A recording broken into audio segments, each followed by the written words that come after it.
दोस्तों, जब अपेंडिक्स में सूजन आ जाती है, इसे हम मेडिकल भाषा में अपेंडिसाइटिस कहते हैं। इसका ट्रीटमेंट कुछ फैक्टर्स पर डिपेंड करता है, जैसे कि जब पेशेंट को अपेंडिक्स का दर्द होता है और डायग्नोसिस अपेंडिसाइटिस का बन चुका होता है, तो ये देखा जाता है कि ये अपेंडिक्स कहीं फटा हुआ तो नहीं है। इस फटे हुए अपेंडिक्स को टेक्निकल भाषा में अपेंडिक्स रप्चर भी कहा जाता है। उसके अलावा देखा जाता है कि अपेंडिक्स के चारों ओर कोई लंप, मांस या पस की कोई गांठ है या नहीं। ये सारा डायग्नोसिस पेट की सोनोग्राफी से हो जाता है। उसके बाद डिसाइड होता है कि अपेंडिक्स का ट्रीटमेंट कैसे करना है। दोस्तों, आजकल काफ़ी रिसर्चेस सामने आई हैं जिनमें देखा गया है कि अगर अपेंडिक्स का दर्द उठने पर पेट की सोनोग्राफी में दिखता है कि अपेंडिक्स फटा हुआ नहीं है, अपेंडिक्स के चारों तरफ कोई पस की गांठ या उसके चारों तरफ कोई मांस या लंप तो इकट्ठा नहीं हुआ है, तो उसका इलाज एंटीबायोटिक से भी किया जा सकता है। परंतु यह जो डिसीजन है कि अपेंडिक्स का इलाज ऑपरेशन से होना है या एंटीबायोटिक से होना है, यह बिना डॉक्टर की सलाह से नहीं करना चाहिए।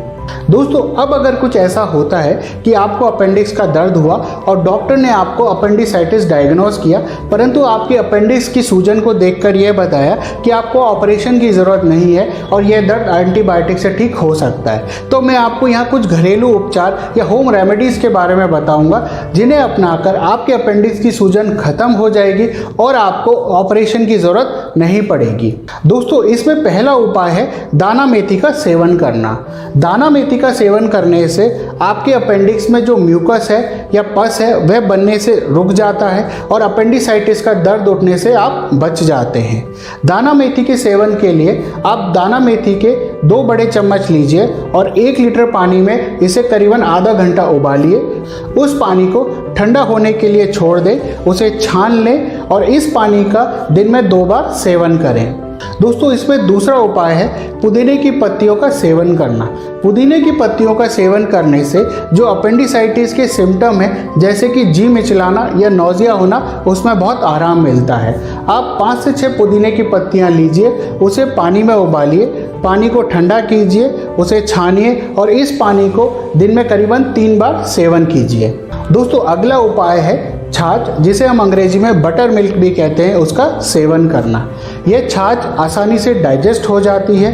उसके अलावा इस छाछ में बहुत सारे प्रोबायोटिक्स होते हैं जो कि अपेंडिक्स करने वाले बैक्टीरियाज की ग्रोथ को रोकते हैं और अपेंडिक्स की सूजन को कम करते हैं। आप इस छाछ में जीरा, अदरक, पुदीना या धनिया की पत्ती भी डाल सकते हैं। उसके साथ आप हल्का सा नमक डाल के इस छाछ का पूरे दिन सेवन करें। दोस्तों, अगला है हरे चने का सेवन करना। दोस्तों, हरे चने में एंटी इन्फ्लेमेटरी प्रॉपर्टीज़ होती हैं, मतलब ये अपेंडिक्स की सूजन को कम करता है। हरे चनों को खाने के लिए आप 1 रात पहले हरे चनों को पानी में उबाल लें और अगले दिन या तो आप उसे कच्चा खा सकते हैं या फिर उबाल के या स्टीम करके भी खा सकते हैं। दोस्तों, अगला है गार्लिक या लहसुन। गार्लिक या लहसुन में एंटी इन्फ्लेमेटरी प्रॉपर्टीज़ होती हैं जो कि अपेंडिक्स की सूजन को कम करती हैं और जो बैक्टीरिया अपेंडिक्स करते हैं यह उनको भी मारता है। आप गार्लिक की कुछ कलियों को कच्चा पीसकर ले सकते हैं पानी के साथ, और अगर पॉसिबल हो तो इस लहसुन या गार्लिक को खाली पेट लें, क्योंकि लहसुन सबसे ज़्यादा इफ़ेक्टिव खाली पेट होता है। दोस्तों, अब अगर आपको अपेंडिक्स का दर्द हो गया है या अपेंडिसाइटिस हो गया है, तो आपको अपनी डाइट में फ्रेश फ्रूट्स लेने चाहिए, फ्रेश वेजिटेबल्स लेने चाहिए या उनके जूसेस लेने चाहिए, उबली हुई सब्जियां खानी चाहिए, अंकुरित चने, अंकुरित सोयाबीन या अंकुरित सलाद को खाना चाहिए। आपको अंकुरित दालें लेनी चाहिए, फाइबर रिच फूड लेना चाहिए, दिन में कम से कम 10 से 12 गिलास पानी पीना चाहिए, छाछ और दही का सेवन करना चाहिए। दोस्तों, अपेंडिक्स का दर्द होने पर आपको कुछ फूड आइटम्स को अवॉइड भी करना चाहिए, जैसे कि जिनमें हाई शुगर हो और हाई फैट हो, कोल्ड ड्रिंक्स हो, सोडा ड्रिंक्स हो, बाहर का पैकेज्ड खाना हो, ब्रोकली, बीन्स, राजमा, छोले, ऐसी सब्जियां जो कि गैस बनाती हैं, आप उन्हें अवॉइड करें। बेकरी आइटम्स जैसे कि pastries, cakes, spicy food, alcohol, caffeine, आप इन्हें भी अवॉइड करें। दोस्तों, परंतु अब आपके अपेंडिक्स को देखकर डॉक्टर ने अगर तुरंत ऑपरेशन की सलाह दी है तो आपको तुरंत ऑपरेशन कराना चाहिए। दोस्तों अब अगर सोनोग्राफी में दिख रहा है कि मरीज के अपेंडिक्स में सूजन है, उसका अपेंडिक्स फटा हुआ नहीं है, उसके चारों तरफ कोई मांस या लंप का कलेक्शन नहीं है या पस की कोई गांठ नहीं है, तो इसका इमीडिएट ऑपरेशन किया जाता है। अपेंडिक्स के ऑपरेशन को हम मेडिकल भाषा में अपेंडिसेक्टोमी कहते हैं। ये दो तरीके से किया जा सकता है, एक तो बड़े चीरे से जिसे ओपन अपेंडिसेक्टोमी भी कहा जाता है, और एक दूरबीन से जिसे लेप्रोस्कोपिक अपेंडिसेक्टोमी भी कहते हैं। दोस्तों ओपन अपेंडिसेक्टोमी में मरीज के पेट के सीधे हाथ की तरफ निचले हिस्से में एक पॉइंट होता है जिसे हम मैकबर्नी पॉइंट्स कहते हैं, वहाँ पर चीरा लगाकर किया जाता है। दोस्तों जो दूसरा तरीका जिसे लेप्रोस्कोपिक अपेंडिसेक्टोमी भी कहते हैं, इसमें दूरबीन की मदद से अपेंडिक्स को निकाला जाता है। इस लेप्रोस्कोपिक अपेंडिसेक्टोमी में पेट में छोटे छोटे 3 जगह चीरे किए जाते हैं इंस्ट्रूमेंट्स को पेट में अंदर डालने के लिए, और उसकी मदद से अपेंडिक्स को निकाला जाता है। इस दूरबीन से किए गए ऑपरेशन में जो चीरे आते हैं वो बहुत छोटे होते हैं, पेशेंट को दर्द बहुत कम होता है, इन्फेक्शन के चांसेस बहुत कम होते हैं, और जो आपका हॉस्पिटल में रुकने का समय या जिसे हॉस्पिटल स्टे भी कहते हैं वो भी बहुत कम होता है। दोस्तों ज़्यादातर केसेस में अपेंडिक्स निकालने के लिए चाहे कोई सी भी टेक्निक इस्तेमाल की गई हो, मरीज को यूजुअली पूरा ही बेहोश किया जाता है, जिसे जनरल एनेस्थीसिया भी कहा जाता है। दोस्तों अगर आपको डॉक्टर ने अपेंडिक्स का ऑपरेशन बोल दिया है तो आपको डॉक्टर को अपने बारे में 3 चीज़ें हमेशा बतानी है। पहला कि आप प्रेग्नेंट हैं या नहीं, दूसरा आपको किसी चीज़ से एलर्जी है या नहीं, और तीसरा आपको कोई ब्लीडिंग डिसऑर्डर यानी खून की कोई बीमारी है या नहीं।